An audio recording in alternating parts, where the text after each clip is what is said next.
एक छोटे से गांव में हरी भरी पहाड़ियों के बीच अमीना नाम की एक नेक लड़की रहती थी। वह अपने ईमान और अल्लाह की इबादत के लिए जानी जाती थी। वह कभी भी अपनी नमाज नहीं छोड़ती थी और हर रात ईशा की नमाज अदा करने के बाद कुरान की तिलावत किया करती थी।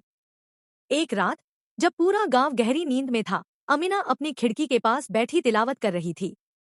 अचानक उसे अपने कमरे में एक अजीब सी मौजूदगी का एहसास हुआ।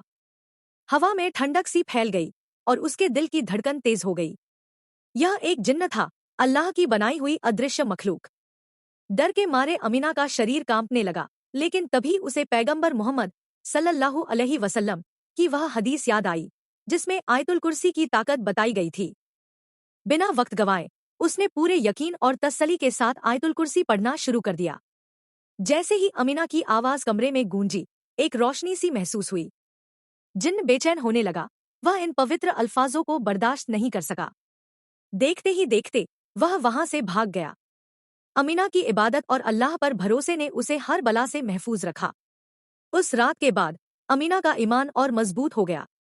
उसने न सिर्फ खुद अल्लाह की राह पर चलने का इरादा किया, बल्कि अपने गांव के लोगों को भी इस्लामी तालीम देने लगी। वह सबको सिखाने लगी कि सच्चा ईमान और अल्लाह की याद हमें हर खतरनाक और नजर न आने वाली मुसीबत से बचा सकती है। सबक: जब हमारा ईमान मजबूत होता है और हम अल्लाह की तालीम पर अमल करते हैं, तो कोई भी ताकत हमें नुकसान नहीं पहुंचा सकती।